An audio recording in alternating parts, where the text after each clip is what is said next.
Hi guys, welcome back to my channel. My name is Lorelei, or Maddie, and today I'm reading chapter 19 of #Murder Trending. Let's get right into it.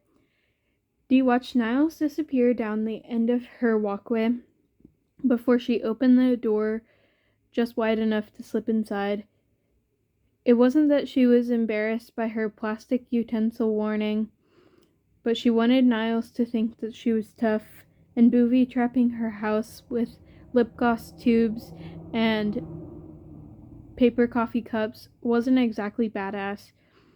What the hell was wrong with her? She shouldn't care what Niles thought, and she certainly shouldn't be flirting with him. You can't trust these people, she said out loud as if to remind herself. Niles, Griselda, and Ethan were a means to an end, a tool she could use to earn her freedom. But they were not, and would never be, her friends. She needed to stay focused on her goal, prove her innocence, and make sure Monica's real killer got what was coming to him.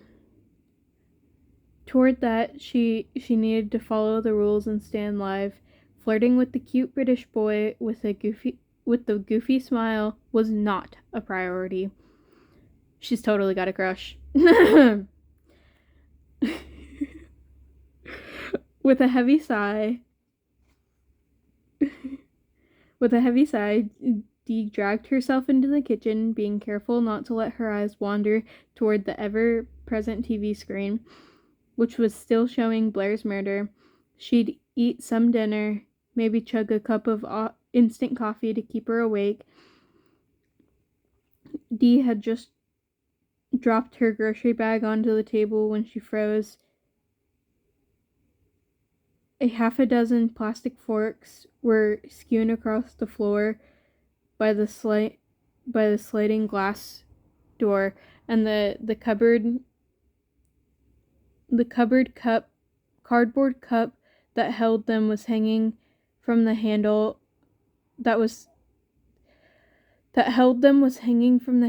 by its dental floss tether. Maybe it just fell by itself. A strong breeze might have rattled the door, or the balance was off, and a shifting spork toppled the whole thing. Or maybe somebody's in the house. Shit. Okay, options. She could leave, run outside, just like Blair and Niles had suggested. 60-ish% chance of survival, right? She tiptoed back towards the glass door. It was unlatched, though Dee was sure she'd locked it that morning. As she slowly slid it open, she heard a noise coming from the utility closet, a slight creak, as if someone had shifted position. She had a Paniac in her laundry cupboard. What if she could trap him in there? That would be one less killer on the loose. She eyed the dining room chairs. Solid metal. She could wedge one beneath the handle to the closet and prop the legs against the nearby kitchen counter. Whoever was inside would be trapped. Dee couldn't give herself time to debate the idea.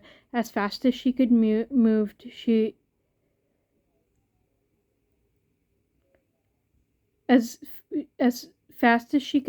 lunged at the nearest chair, shoved it into place. The Paniac inside instantly realized something was wrong. Here she tried to push open the door from the inside, but the chair held firm. Dee backed towards the sliding glass door, just in case the chair gave way. Her eyes shifted towards the nearest camera in the corner of the kitchen, expecting to see the telltale red light, letting Dee know that her feed was live. Here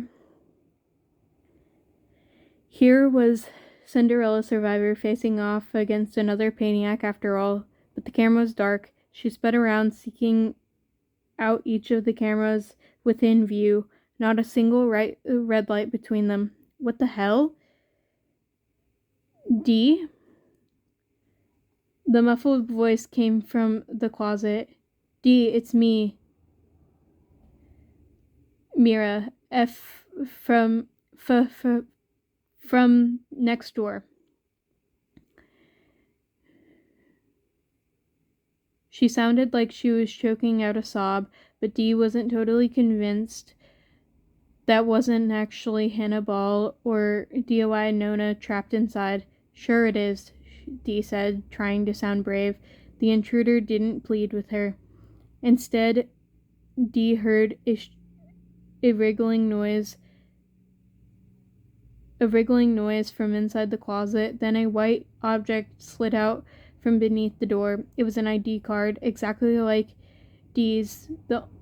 Only the photo on the front was a girl with wrong. Only the photo on the front was of a girl with red long hair. Why are you in my house? Dee asked, still not totally convinced she wasn't being conned by a maniac.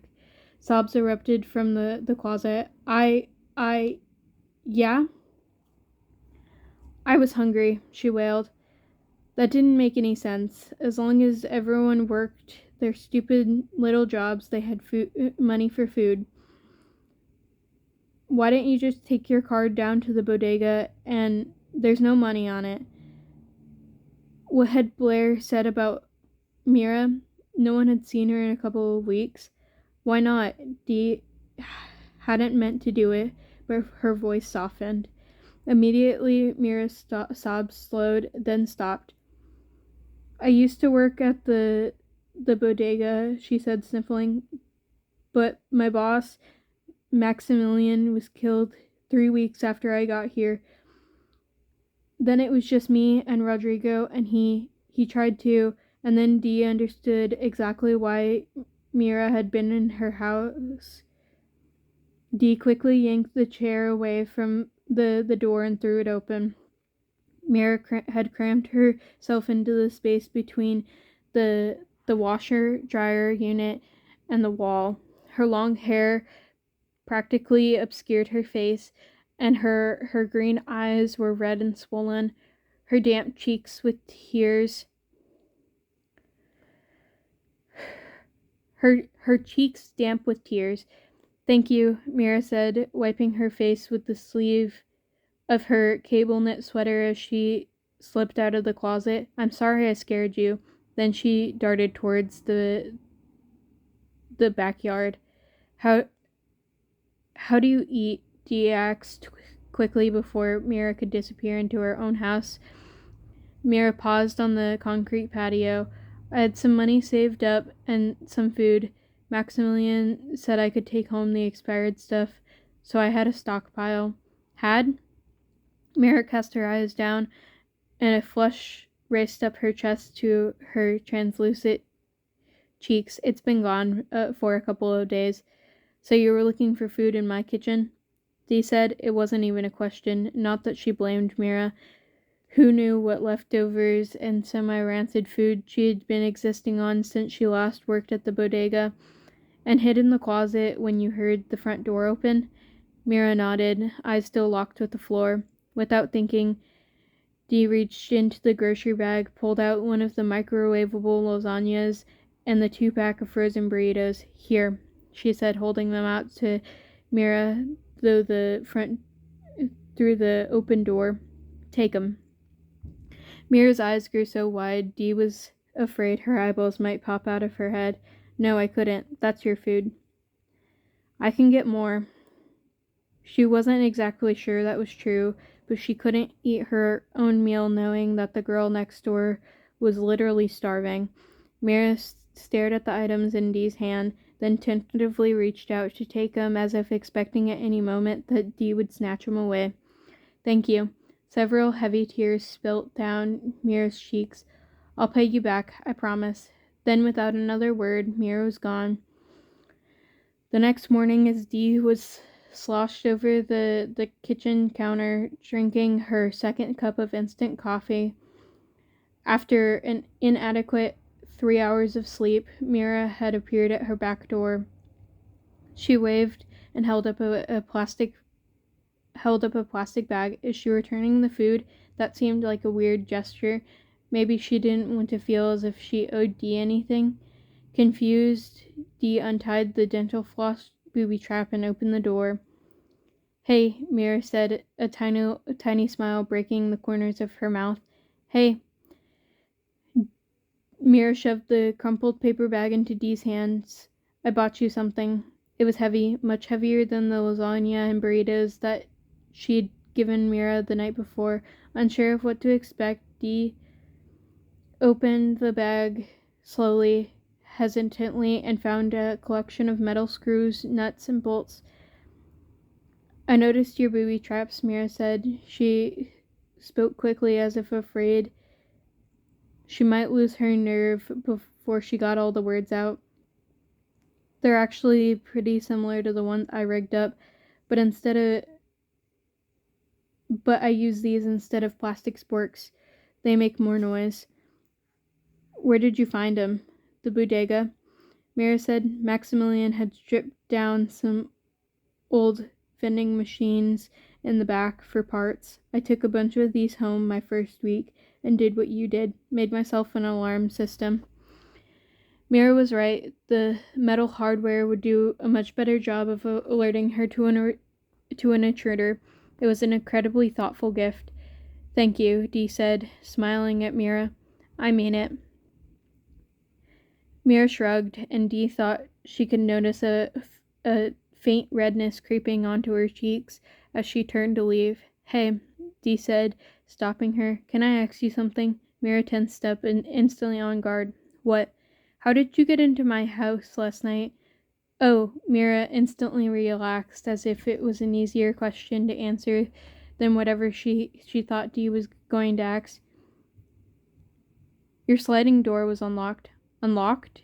Dee tried to think back to the morning when she had gone outside and talked to Mera. Had she locked the door behind her? She thought she had, but it felt as if a month had passed since that morning. Wow, that was stupid of me. Not really, Mera said. It's not like the postman's killers need a key to get inside.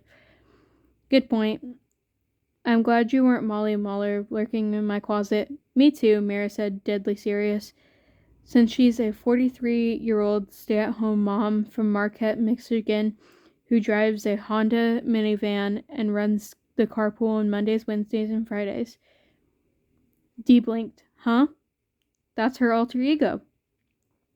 Then before Dee could ask her to elaborate, Mera dashed around the hedge and disappeared into her own house. Damn, okay, that was a lot of information. That is the end of chapter 19. I will see you guys next time. Bye-bye.